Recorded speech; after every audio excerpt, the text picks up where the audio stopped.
wait just a second. Don Pearl has an announcement for us. Bueno, good morning everybody. Buenos días a todos. Si alguien aquí necesita la presentación ser traducido, interpretado, aquí estoy yo para ayudarle. Pero si no, si nadie lo necesita, bueno, entonces no me necesita, ¿verdad? Bueno. Oh, what I just said was if anybody here would need a translator or a translation, I would be happy to do that, you know, on the fly when Mary talks and she would pause and I would translate. I've done that many times. So if you need that, if there's anybody here, if anybody here who would like that. Coffee service. Coffee's good today. Okay, great.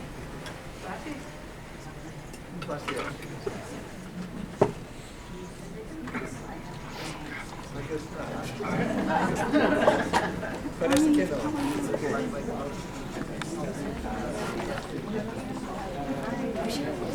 That would be but otherwise we're going to end up having a lot of Steve, will you pour me some coffee? Coffee? You want some coffee? Coffee, 2 cups though. It'll be too hot for me to hold.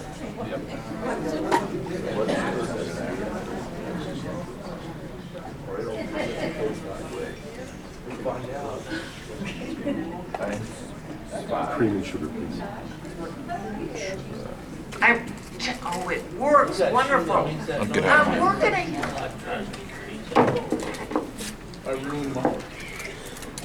we're gonna have our first panel come up, and then we will begin.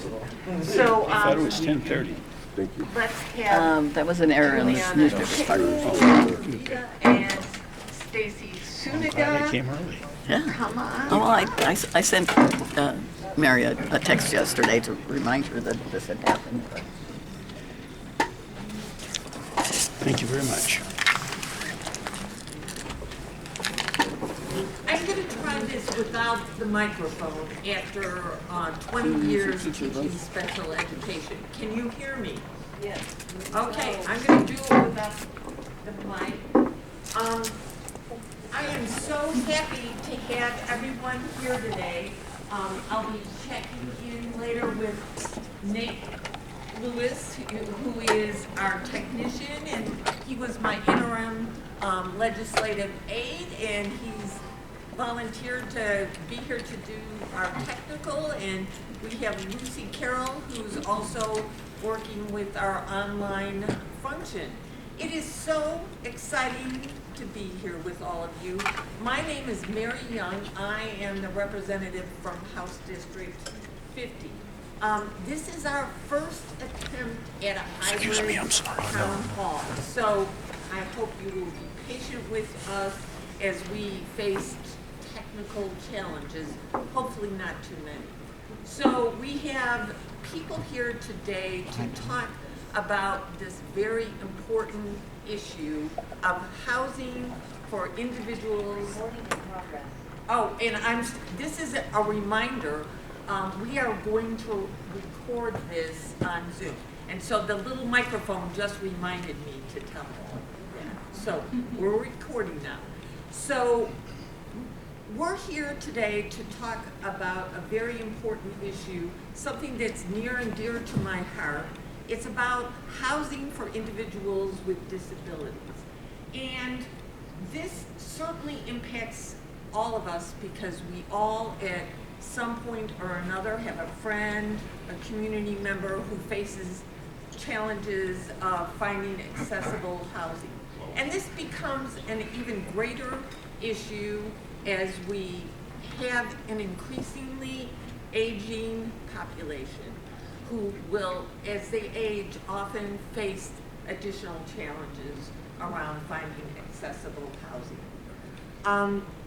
This is very close to my heart because my husband and I, Dave Young, the state treasurer who just joined us, are the co-guardians of his sister-in-law, my sister-in-law, his sister, and that happened 20 years ago when she was facing a liver transplant and she needed a guardian in order to access that. We faced significant challenges in finding her housing She's an individual with significant disabilities, not physical challenges, but cognitive and emotional.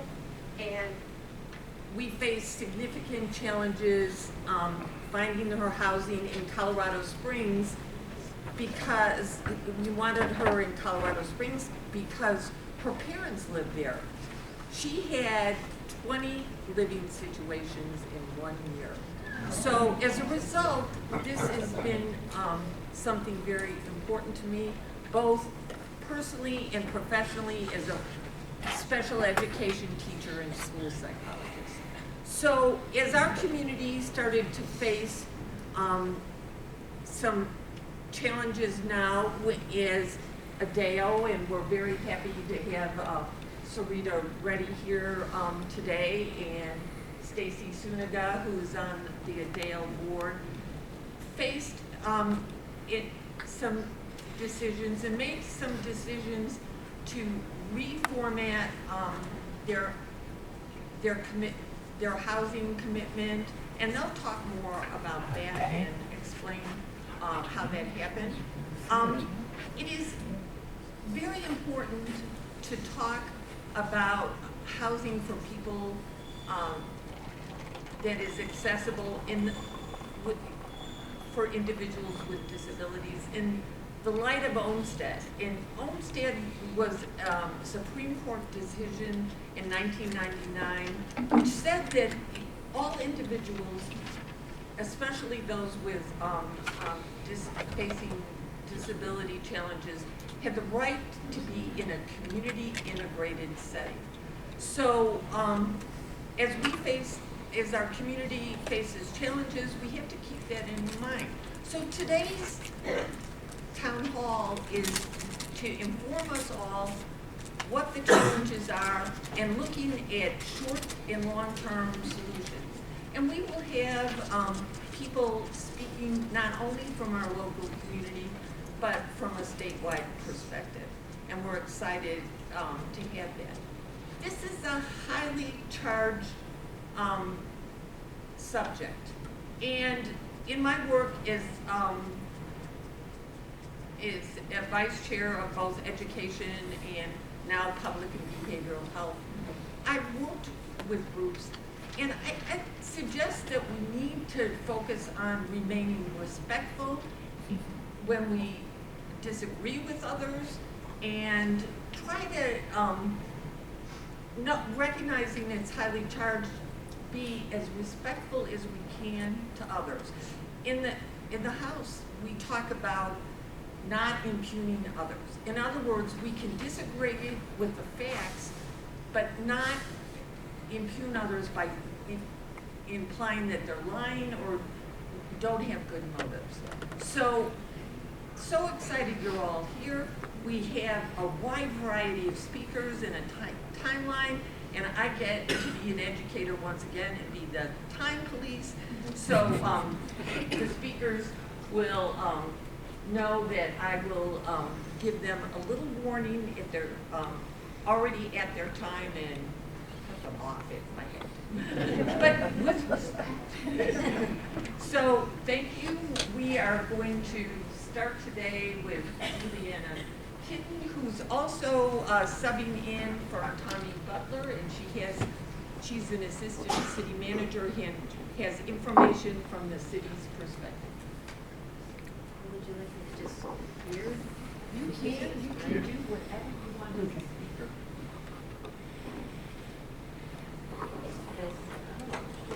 I gotta stand. I tend to think better if I'm standing.